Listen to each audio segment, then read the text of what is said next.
Hello friends, ಹೇಗಿದ್ದೀರಾ? ಈ ಒಂದು ವಿಡಿಯೋದಲ್ಲಿ ನಾನು ನಿಮಗೆ calculation of E M F of the cell ಅಂತ ಏನಿದೆ ಅಲ್ಲ ಅದನ್ನು ನಾನು ನಿಮಗೆ ಹೇಳ್ತೀನಿ. ನೋಡಿರಿ, ಆ್ಯಕ್ಚುಲಿ ನಾವು ಎರಡು ಥರ ಇ ಎಮ್ ಎಫ್ನ ನಾವು ಕ್ಯಾಲ್ಕುಲೇಟ್ ಮಾಡ್ತೀವಿ.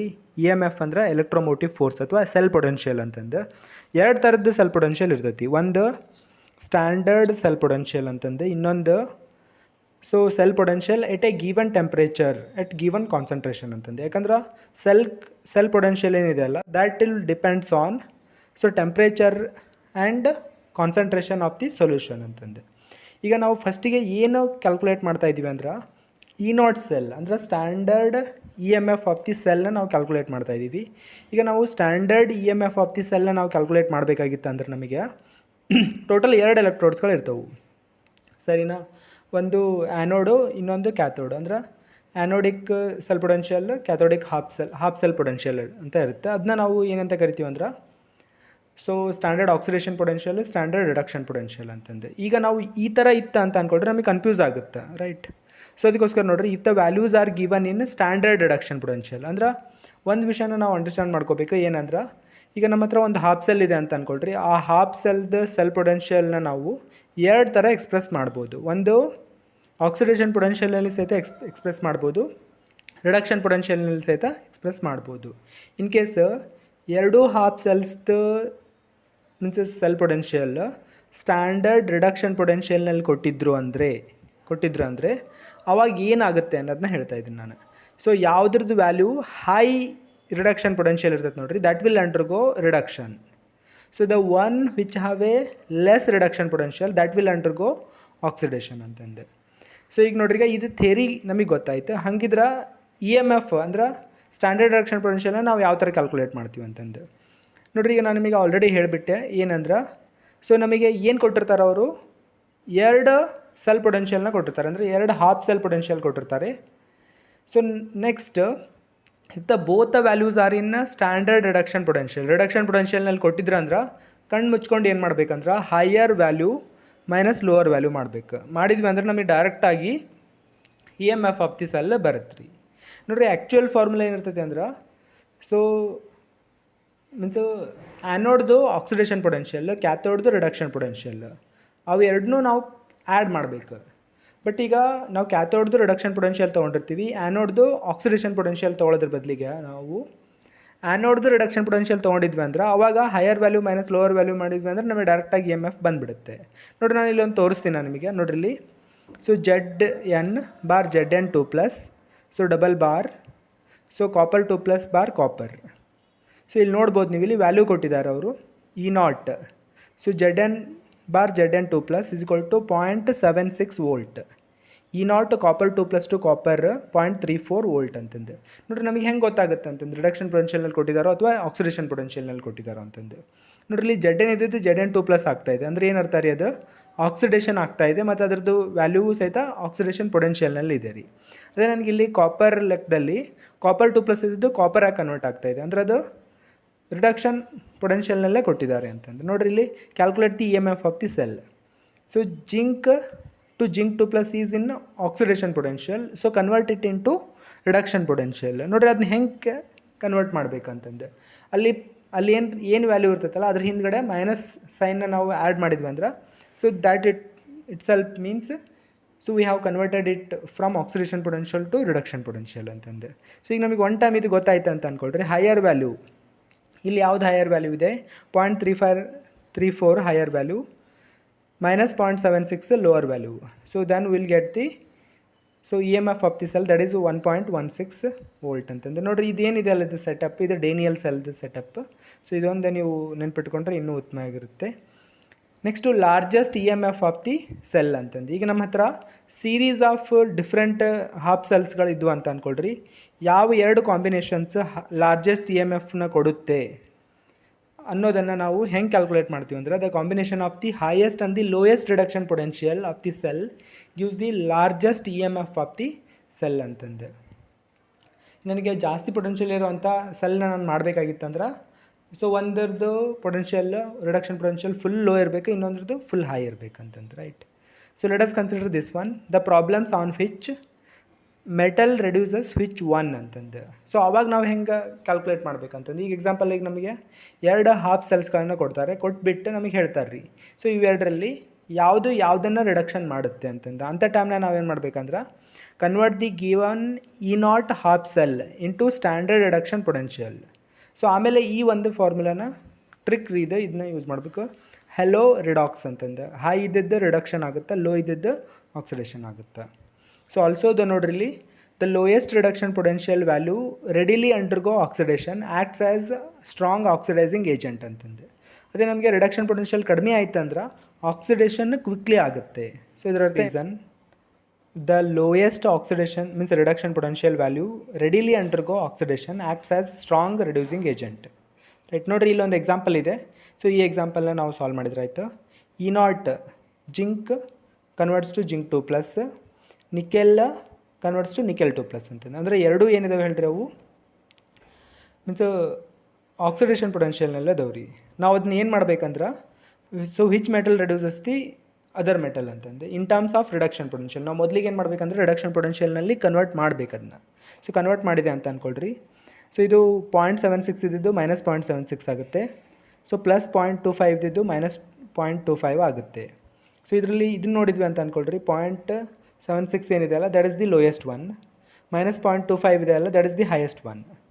ಸೊ ಹಾಗಿತ್ತಂದ್ರೆ ನಮ್ದು ಇದ್ರ ಲೆಕ್ಕದ ಪ್ರಕಾರ ಏನಾಗುತ್ತೆ ಅಂತಂದು, ಸೊ ನೋಡ್ರಿ ಇಲ್ಲಿ ಯಾವುದು ಲೋಯೆಸ್ಟ್ ಇರ್ತೈತಲ್ಲ, ರೈಟ್, ನೋಡ್ರಿ ಇಲ್ಲೇನಾಗುತ್ತೆ ಅಂದರೆ ಯಾವುದು ಲೋಯೆಸ್ಟ್ ಇರ್ತೈತಲ್ಲ that will reduces the other one, right. So ಅದಕ್ಕೋಸ್ಕರ ನೋಡ್ರಿ ಇಲ್ಲಿ, so zinc metal reduces the nickel ಅಂತಂದು, right. So let us consider this one. ನೋಡ್ರಿ ಪ್ರಾಬ್ಲಮ್ ಸಾಲ್ವಿಂಗ್ ಟೆಕ್ನಿಕ್ ಅಂತಂದು. ನೋಡ್ರಿ ಇಲ್ಲಿ ಏನಾಗುತ್ತೆ ಅಂದ್ರೆ ಇಲ್ಲೊಂದು ಸೀರೀಸ್ ಇದೆ ರೀ, ಅಂದರೆ E0 copper 2+ converts to copper +1. So ಅದ್ರದ್ದು ಪೊಟೆನ್ಷಿಯಲ್ x1 ಇದೆ ಅಂತ ಅಂದ್ಕೊಳ್ರಿ. ಸೊ ಕಾಪರ್ +1 ಇದ್ದಿದ್ದು ಕಾಪರ್ ಆಗಿ ಕನ್ವರ್ಟ್ ಆಗುತ್ತೆ, ರೈಟ್. ಸೊ ಹಾಗಿತ್ತಂದ್ರೆ ಕಾಪರ್ 2+2 ಡೈರೆಕ್ಟ್ ಕಾಪರ್ ಆಗಬೇಕಾಗಿತ್ತಂದ್ರೆ ಸೊ ನಮಗೆ ಎಷ್ಟು ಸೆಲ್ ಪೊಟೆನ್ಷಿಯಲ್ ಬೇಕಾಗುತ್ತೆ ಅಂತಂದು, ರೈಟ್. ನೋಡ್ರಿ all the EMF are in reduction value ಅಂತಂದೆ. ನೋಡ್ರಿ ಇಲ್ಲಿ ಏನಿದೆ ಅಂದ್ರೆ ಕಾಪರ್ 2+ ಇದ್ದಿದ್ದು ಕಾಪರ್ +1 ಆಗಿದೆ, ರಿಡಕ್ಷನ್ ಆಗಿದೆ ರೀ. ಕಾಪರ್ +1 ಇದ್ದಿದ್ದು ಕಾಪರ್ ಆಗಿ ಕನ್ವರ್ಟ್ ಆಗಿದೆ, ಅಲ್ಲಿ ಸಹಿತ ರಿಡಕ್ಷನ್ ಆಗಿದೆ. ಅಂದರೆ ಡೈರೆಕ್ಟ್ ನಾ ಇಲ್ಲಿಂದ ಇಲ್ಲಿಗೆ ಹೋಗಬೇಕಾಗಿತ್ತಂದ್ರೆ ನನಗೆ ಎಷ್ಟು ವ್ಯಾಲ್ಯೂ ಬೇಕಂತಂದೆ. ನೋಡ್ರಿ ಇಲ್ಲಿ ಒಂದು ಪ್ರಾಬ್ಲಮ್ ಇದೆ ರೀ, ಏನಂದ್ರೆ ಈಗ ನಾವು ಇಲ್ಲೇನು ಕನ್ಸಿಡರ್ ಮಾಡ್ತಾ ಇದ್ದೀವಿ ಹೇಳ್ರಿ, ಇಲ್ಲಿ EMFನ ನಾವು ಕನ್ಸಿಡರ್ ಮಾಡ್ತಾ ಇದ್ದೀವಿ. ಬಟ್ ಆ್ಯಕ್ಚುಯಲ್ ಆಗಿ EMFನ ನಾವು ಡೈರೆಕ್ಟಾಗಿ ಆ್ಯಡ್ ಮಾಡೋದು ಅಥವಾ ಸಬ್ಸ್ಟ್ರಾಕ್ಟ್ ಮಾಡೋದು ಆಗುತ್ತಾ ಅಂತ ನೋಡ್ರಿ, ದಟ್ ಈಸ್ ನಾಟ್ ಪಾಸಿಬಲ್. ಅಂದ್ರೆ so we cannot add and subtract or divide EMF of the cell. But ನಾವು ಏನು ಆ್ಯಡ್ ಮಾಡ್ಬೋದು ಅಂದ್ರೆ, ಸೊ ΔZ0 ಅಂತ ಏನಿರುತ್ತೆ ನೋಡ್ರಿ, ಆ ΔZ0ನ ಆ್ಯಡ್ ಮಾಡ್ಬೋದು ರೀ. ನೋಡ್ರಿ ΔZ0ನ ಕ್ಯಾಲ್ಕುಲೇಟ್ ಮಾಡೋದಕ್ಕೋಸ್ಕರ ಒಂದು ಫಾರ್ಮುಲಾ ಇದೆ ನೋಡ್ರಿ. ΔZ0 is equal to -NF E0 cell ಅಂತಂದು, ರೈಟ್. ಅಂದರೆ ನಾವು ಡೈರೆಕ್ಟಾಗಿ EMFನ ನಾವು ಆ್ಯಡ್ ಮಾಡೋಕ್ಕೆ ಬರೋದಿಲ್ಲ. ಬಟ್ ನಾವು ಏನು ಆ್ಯಡ್ ಮಾಡ್ಬೋದು ಹೇಳ್ರಿ, ΔZ0ನ ಆ್ಯಡ್ ಮಾಡ್ಬೋದು, ಕರೆಕ್ಟಾ. ಸೊ ಅದಕ್ಕೋಸ್ಕರ ಇಲ್ಲಿ ಕೊಟ್ಟಿರೋಂಥ ವ್ಯಾಲ್ಯೂಸ್ನ ನಾವು, ಅಂದರೆ ಇಲ್ಲಿ ಕೊಟ್ಟಿರೋಂಥ E0 ಸೆಲ್ ಅಂತ ಏನಿರ್ತದೆ ನೋಡಿರಿ, ಅದನ್ನ ನಾನು ΔZ0ಗೆ ಮೊದಲು ಕನ್ವರ್ಟ್ ಮಾಡ್ಕೋಬೇಕು ರೀ. ಕನ್ವರ್ಟ್ ಮಾಡಿಕೊಂಡು ಸೊ 1ನೇ ಸ್ಟೆಪ್ನಾಗ ΔZ0 ಕ್ಯಾಲ್ಕುಲೇಟ್ ಮಾಡಬೇಕು, 2ನೇ ಸ್ಟೆಪ್ನಾಗೂ ಸಹಿತ ΔZ0ನ ಕ್ಯಾಲ್ಕುಲೇಟ್ ಮಾಡಬೇಕು. ಸೊ ಕೂಡಿಸ್ಕೊಂಡ್ಬಿಟ್ಟು ಇಲ್ಲಿಂದ ಇಲ್ಲಿಗೆ ಅಂದ್ರೆ the final ΔZ0 is equal to ΔZ0 of the first step, ΔZ0 of the second step ಅಂತಂದೆ. ಸೊ ಬಟ್ ನಾನು ಇಲ್ಲಿ ಹೇಳ್ಕೊಡ್ತಾ ಇದ್ದೀವಿ ಅಂದರೆ ಇಲ್ಲಿ ಶಾರ್ಟ್ಕಟ್ ಹೇಳ್ಕೊಡ್ತಾ ಇದ್ದೀವಿ ರೀ. ನಾವು ಡೈರೆಕ್ಟ್ ಆಗಿರೋಂಥ ಶಾರ್ಟ್ಕಟ್ನ ನಾನು ನಿಮಗೆ ಹೇಳ್ಕೊಡ್ತಾ ಇದ್ದೀನಿ ಈಗ. So let's consider that one. ನೋಡಿರಿ ಇಲ್ಲಿ ನಾವು ಫಸ್ಟಿಗೆ ಏನು ಮಾಡ್ಬೇಕಂದ್ರೆ, ಇಲ್ಲಿ ಡೈರೆಕ್ಟ್ EMFನ ಆ್ಯಡ್ ಮಾಡೋಕ್ಕೆ ಬರೋದಿಲ್ಲ. ಇದು ಅಂತಕ್ಕೆ ನಿಮಗೆ ವಿಷಯ ಗೊತ್ತಾಯಿತು. ಸೊ ಈಗ ನಾನು ಡೈರೆಕ್ಟಾಗಿ EMFನ ಆ್ಯಡ್ ಮಾಡೋಕ್ಕೆ ಬರಲಿಲ್ಲದ್ರೆ ನಾವು ಏನು ಮಾಡ್ಬೋದು ಹೇಳ್ರಿ, so the final EMF of the cell multiplied with number of electrons exchanged is equal to, ಅಂದ್ರೆ ಇಲ್ಲಿಂದ ಇಲ್ಲಿಗೆ 2 ಎಲೆಕ್ಟ್ರಾನ್ಸ್ ಎಕ್ಸ್ಚೇಂಜ್ ಆಗ್ತಾವೆ ರೀ. ಅದಕ್ಕೋಸ್ಕರ EMF into number of electrons exchanged is equal to number of electrons exchanged in the first step into EMF plus number of electrons exchanged in the second step into EMF ಅಂತಂದ್ರೆ, right. ನೋಡಿರಿ ಈ ಥರ ನಾವು calculate ಮಾಡಬೇಕು. ನಾವು calculate ಮಾಡಿದ್ರೆ ನೋಡ್ರಿ x1 plus v1 plus x2 plus v divided by 2. ಅವಾಗ ನನಗೆ ಈ ಫೈನಲ್ ಸ್ಟೆಪ್ದು ಇ ಎಮ್ ಎಫ್ ನನಗೆ ಸಿಗುತ್ತೆ ಅಂತಂದು right. So I hope you got this one. ನೋಡಿರಿ ನಾವು ಇಲ್ಲಿ ಏನಾಗುತ್ತೆ ಅಂದ್ರೆ ನಾವು ಆ್ಯಕ್ಚುಯಲ್ ಮೆಥಡು ಸಹಿತ ನಾವು ಕಲಿಬೇಕು ಮತ್ತು ಇದು ಶಾರ್ಟ್ಕಟ್ಟು ಸಹಿತ ನಾವು ಕಲಿಬೇಕು ರೀ. ನಾವು ಡೈರೆಕ್ಟಾಗಿ ಶಾರ್ಟ್ಕಟ್ನ ಕಲಿಯೋದಕ್ಕೆ ಹೋದ್ರಿ ಅಂದ್ರೆ ಕನ್ಫ್ಯೂಸ್ ಆಗುತ್ತೆ.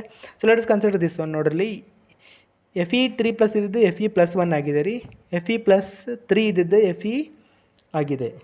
ನೆಕ್ಸ್ಟ್ FE+2 ಇದ್ದಿದ್ದು FE ಆಗೋದಕ್ಕೆ ಎಷ್ಟು ನಮಗೆ ವ್ಯಾಲ್ಯೂ ಬೇಕಾಗುತ್ತೆ ಅಂತ ನೋಡಿರಿ. ಇಲ್ಲಿ ನಾವು ಕರೆಕ್ಟಾಗಿ ನೋಡಿರಿ FE+3 ಇದ್ದಿದ್ದು FE ಆಗಿದೆ ರೈಟ್. ಅದಕ್ಕೆ ಎಷ್ಟು ಬೇಕು? x2 ವೋಲ್ಟ್ ಬೇಕು. ಇಲ್ಲಿ ನನಗೆ ಇಲ್ಲಿಂದ ಇಲ್ಲಿಗೆ 3 ಎಲೆಕ್ಟ್ರಾನ್ಸ್ ಎಕ್ಸ್ಚೇಂಜ್ ಆಗಿದೆ ರೀ. ಅದೇ ನಾನು FE+2 ಇದ್ದಿದ್ದು +3 ಇದ್ದಿದ್ದು +2 ಆಗೋದಕ್ಕೆ ಒಂದೇ ಒಂದು ಎಲೆಕ್ಟ್ರಾನ್ ಎಕ್ಸ್ಚೇಂಜ್ ಆಗಿದೆ ರೀ. +2 ಇದ್ದಿದ್ದು FE ಆಗೋದಕ್ಕೆ ಅಂದರೆ 0 ಆಗೋದಕ್ಕೆ 2 ಎಲೆಕ್ಟ್ರಾನ್ಸ್ ಎಕ್ಸ್ಚೇಂಜ್ ಆಗಿದೆ. ಅಂದರೆ 1 ಎಲೆಕ್ಟ್ರಾನ್ ಎಕ್ಸ್ಚೇಂಜ್ ರೈಟ್. ನೋಡಿರಿ ನೋಡಿರಿ 1 ಎಲೆಕ್ಟ್ರಾನ್ ಎಕ್ಸ್ಚೇಂಜ್, 2 ಎಲೆಕ್ಟ್ರಾನ್ ಎಕ್ಸ್ಚೇಂಜ್, ಇಲ್ಲಿ 3 ಎಲೆಕ್ಟ್ರಾನ್ಸ್ ಎಕ್ಸ್ಚೇಂಜ್ ಅಂತಂದು. ಅದಕ್ಕೋಸ್ಕರ ಇಲ್ಲಿ ಡೈರೆಕ್ಟಾಗಿ ಅವನ್ನೆಲ್ಲ ಬರೀಬೇಕು ರೀ. ಅಂದರೆ 3 × x2 = 1 × x1 plus 2 × y. So ಈಗ ನನಗೆ ಇದು ಬೇಕು ಹೌದಿಲ್ಲ ರೀ. ಅದಕ್ಕೋಸ್ಕರ ಈ ಆಲ್ಜಿಬ್ರಿಕ್ ಎಕ್ಸ್ಪ್ರೆಷನ್ ನಾವು ಸಾಲ್ವ್ ಮಾಡಿದ್ವಿ ಅಂದರೆ will definitely get the final value ಅಂತಂದು right. So let us consider this one. FE ಇದ್ದಿದ್ದು FE2+ ಆಗಿದೆ ರೀ, ಅವಾಗ E1 ನಾಟ್.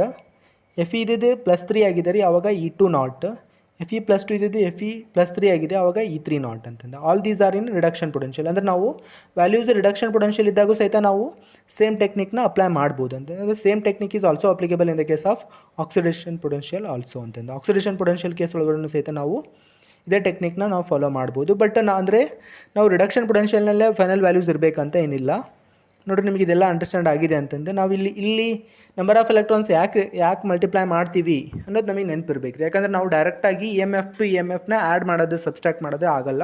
ಬಟ್ ನಾವು ಏನು ಮಾಡ್ಬೋದು ಅಂದ್ರೆ ΔZ0 so free energy change ಅಂತ ಏನಿರ್ತದೆ ನೋಡಿರಿ, ಅದನ್ನು ಆ್ಯಡ್ ಮಾಡ್ಬೋದು. ಅದರದ್ದು ಫೈನಲ್ ಇಕ್ವೇಷನ್ ಒಳಗಡೆ ನಂಬರ್ ಆಫ್ ಎಲೆಕ್ಟ್ರಾನ್ಸ್ ಎಕ್ಸ್ಚೇಂಜ್ಡ್ ಏನಿರ್ತದೆ ನೋಡಿರಿ, ಅದಕ್ಕೆ EMFನ ನಾವು ಮಲ್ಟಿಪ್ಲೈ ಮಾಡಿರ್ತೀವಿ. ಅದೇ ಮಲ್ಟಿಪ್ಲೈ ಮಾಡಿರೋದನ್ನ ಇಲ್ಲಿ ಯೂಸ್ ಮಾಡ್ತಾ ಇದ್ದೀವಿ right. So let us move to the next concept. ನೋಡಿರಿ ನರ್ಸ್ಟ್ ಇಕ್ವೇಷನ್ ಅಂತಂದು ರೈಟ್. ನರ್ಸ್ಟ್ ಇಕ್ವೇಷನ್ ಏನು ಮಾಡ್ತೈತೆ ಹೇಳ್ರಿ. ಈಗ ನಾವು ಇದಕ್ಕಿಂತ ಹಿಂದೆ ಏನು ಸ್ಟಡಿ ಮಾಡ್ತಾ ಇದ್ದೀವಿ ನೋಡಿರಿ, ಸ್ಟ್ಯಾಂಡರ್ಡ್ EMF ಅಂತಂದು. ಸ್ಟ್ಯಾಂಡರ್ಡ್ EMF ವ್ಯಾಲ್ಯೂ ಯಾವಾಗ ನಾವು ಕನ್ಸಿಡರ್ ಮಾಡ್ತೀವಿ ಅಂದ್ರೆ, ಸೊ ಟೆಂಪ್ರೇಚರು 298 ಕೆಲ್ವಿನ್ ಇರ್ತೈತಿ ಮತ್ತು number of electrons concentration 1 molar concentration ಇರ್ತೈತೆ ರೀ. ಸೊ ಇನ್ ಕೇಸು ಕಾನ್ಸಂಟ್ರೇಷನ್ನು 1 ಮೋಲಾರ್ಕ್ಕಿಂತ ಡಿಫ್ರೆಂಟ್ ಇತ್ತು ಅಂತ ಅಂದ್ಕೊಳ್ರಿ. ಅವಾಗ ನಾವೇನು ಮಾಡ್ತೀವಿ ಅಂದ್ರೆ ನರ್ಸ್ಟ್ ಇಕ್ವೇಷನ್ನ ಅಪ್ಲೈ ಮಾಡ್ತೀವಿ. ನೋಡಿರಿ it gives a relationship between EMF of the cell and the concentration and temperature ಅಂತಂದು. ನೋಡಿರಿ ನಾವು ನರ್ಸ್ಟ್ ಇಕ್ವೇಷನ್ನ ನಾವು ಅಂದರೆ ಸಿಂಗಲ್ ಹಾಫ್ ಸೆಲ್ಗೂ ಅಪ್ಲೈ ಮಾಡ್ತೀವಿ. ಅದೇ ಟೈಪ ಒಂದು ಫುಲ್ ಸೆಲ್ ಇತ್ತು ಅಂತ ಅಂದ್ಕೊಳ್ರಿ, ನಮ್ಮ ಹತ್ರ ಒಂದು ಕಾಂಬಿನೇಷನ್ 2 ಹಾಫ್ ಸೆಲ್ದು ಫುಲ್ ಸೆಲ್ ಇತ್ತು ಅಂತ ಅಂದ್ಕೊಳ್ರಿ, ಅವಾಗೂ ಸಹಿತ ನಾವು ಇದನ್ನ ಯೂಸ್ ಮಾಡ್ತೀವಿ ಅಂತಂದು ರೈಟ್. ನೋಡಿರಿ ಎಲೆಕ್ಟ್ರೋಡ್ ರಿಯಾಕ್ಷನ್. ಸೊ ಈಗ ನಾವು ಇಲ್ಲಿ ಏನಾಗುತ್ತೆ ಅಂದ್ರೆ ನರ್ಸ್ಟ್ ಇಕ್ವೇಷನ್ನ ನಾವು ಬೇರೆ ಬೇರೆ ಫಾರ್ಮೆಟ್ ಒಳಗಡೆ ಬೇರೆ ಬೇರೆ ಫಾರ್ಮ್ಸ್ ಒಳಗಡೆ ನಾವು ಬರಿತೀವಿ ರೀ. ಆ ಥರ ಆಗಬಾರ್ದಾಗಿತ್ತು, ನಮಗೆ ಕನ್ಫ್ಯೂಸ್ ಆಗಬಾರ್ದಾಗಿತ್ತು ಅಂತ ಅಂದ್ಕೊಳ್ರಿ. ನಾವೇನು ಮಾಡ್ಬೇಕಂದ್ರೆ ಒಂದು ಒರಿಜಿನಲ್ ನರ್ಸ್ಟ್ ಇಕ್ವೇಷನ್ನ ನೆನ್ಪಿಟ್ಕೊಂಡು ಅದ್ರದ್ದು ನರ್ಸ್ಟ್ ಇಕ್ವೇಷನ್ನ ಇದೇ ಥರ ಫಾರ್ಮ್ ಇರುತ್ತೆ ಅಂತ ನೆನ್ಪಿಟ್ಕೊಂಡ್ವಿ ಅಂದ್ರೆ ಸೊ ಬೇರೆ ಬೇರೆ ಫಾರ್ಮೆಟ್ಸ್ಗಳನ್ನು ನಾವು ಇದರಿಂದ ನಾವು ಡಿರೈವ್ ಮಾಡ್ಕೋಬೋದು. ಅದಕ್ಕೋಸ್ಕರ ನೋಡ್ರಿ original cell electrode equation oxidation state plus n electrons to give reduced state ಅಂತ. ನೋಡಿರಿ ಇದು ಹಾಫ್ ಸೆಲ್ಗಿದೆ. E = E0 cell minus RT/NF ln. ನೋಡಿರಿ ಅಂದರೆ product side that is reduced state. ನೋಡಿರಿ ಈ ಥರ ಸ್ಕ್ವೇರ್ ಬ್ರಾಕೆಟ್ ಇತ್ತಂದರೆ it means that it is a concentration of that particular product ಅಂತಂದು divided by concentration of the oxidation state ಅಂತಂದು. E = E0 cell plus RT/NF LAN oxidation state divide by reduction state. ಯಾಕಂದರೆ ಇಲ್ಲಿ denominator ಮತ್ತು ನ್ಯೂಮರೇಟರ್ನ ನಾನು exchange ಮಾಡ್ತಾ ಇದ್ದೀನಿ, ಅದಕ್ಕೋಸ್ಕರ ಇಲ್ಲೆಲ್ಲ ಫುಲ್ ಚೇಂಜ್ ಆಗಿಬಿಡ್ತೀರಿ ಅದು. ನೋಡಿರಿ ಇಲ್ಲಿ ಬರ್ದಿದ್ದೀನಿ ನಾನು. So you can see this one. MN ಅಂದರೆ n plus n electrons to give M solid ಅಂತಂದು, ಆವಾಗ ಈ ಥರ ಬರುತ್ತೆ ರೈಟ್. ಇಲ್ಲಿ ಏನಾಗುತ್ತೆ ಅಂದ್ರೆ ಇಲ್ಲಿ ಸಾಲಿಡ್ ಮೆಟಲ್ ಇತ್ತು ಅಂತ ಅಂದ್ಕೊಳ್ರಿ. ಸಾಲಿಡ್ ಮೆಟಲ್ದು ಕಾನ್ಸಂಟ್ರೇಷನ್ ಯಾವಾಗಲೂ 1 ಮೋಲಾರ್ ಇರ್ತದೆ ರೀ. ಅದಕ್ಕೋಸ್ಕರ ಅದನ್ನ ಬಿಟ್ಬಿಡ್ತೀವಿ, ನಾವು ಉಳಿದಿರೋಂಥ ಟರ್ಮ್ಸ್ಗಳನ್ನ ಅಷ್ಟೇ ಯೂಸ್ ಮಾಡ್ಕೋತೀವಿ.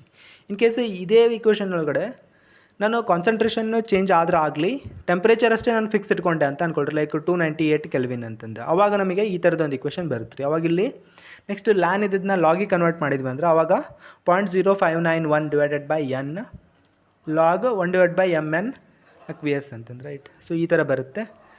ಸೊ ಈಗ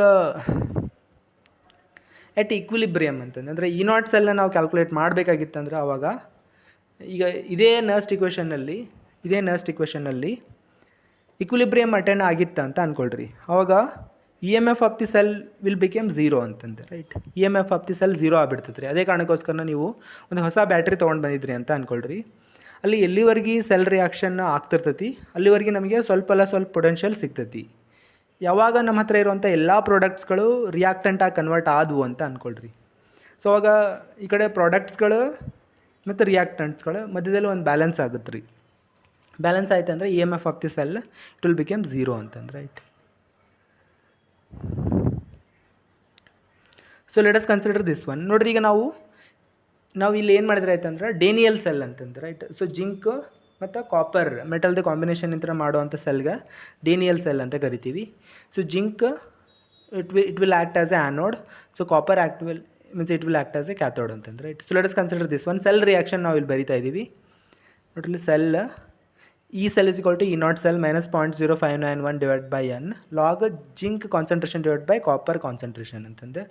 ಸೊ ಕಾಪರ್ 2 ಪ್ಲಸ್ ಕಾನ್ಸಂಟ್ರೇಷನ್. ಇಲ್ಲಿ ಕಾಪರ್ ಮೆಟಲ್ ಮತ್ತು ಜಿಂಕ್ ಮೆಟಲ್ಗಳೇನಿದೆ ನೋಡ್ರಿ, ಆ ಟರ್ಮ್ಸ್ಗಳನ್ನ ನಾವು ಬಿಟ್ಬಿಟ್ಟಿದ್ದೀವಿ. ಇಲ್ಲೇನು ರೇಷಿಯೋ ಇದೆಯಲ್ಲ ಅದಕ್ಕೆ ನಾವು ರಿಯಾಕ್ಷನ್ ಕೋಶಂಟ್ ಅಂತಂದು ಸಹಿತ ನಾವು ಕರಿತೀವಿ ರೀ. ಆ ಥರ ರಿಯಾಕ್ಷನ್ ಕೋಶಂಟ್ನ ಇಲ್ಲಿ ಹಾಕೊಂಡ್ವಿ ಅಂದ್ರೆ concentration of product divide by reactant, ಆ ಒಂದು ಟರ್ಮ್ ಬದಲಿಗೆ ನಾನು ಕ್ಯೂ ಹಾಕೊಂಡೆ ಅಂತ ಅಂದ್ಕೊಳ್ರಿ. ಸೊ ಕೆ ಸಿ ಅಂತ ಆಗುತ್ತೆ, ಅಂದರೆ ರಿಯಾಕ್ಷನ್ ಕೋಶಂಟ್ ಅಂತಂದೆ. ಆವಾಗ ಅದು ಏನಾಗುತ್ತೆ ಅಂದ್ರೆ ಇ ನಾಟ್ ಸೆಲ್ ಅಂದ್ರೆ ರಿಯಾಕ್ಷನ್ ಕೋಶಂಟ್ ಇರ್ತೈತೆ ರೀ.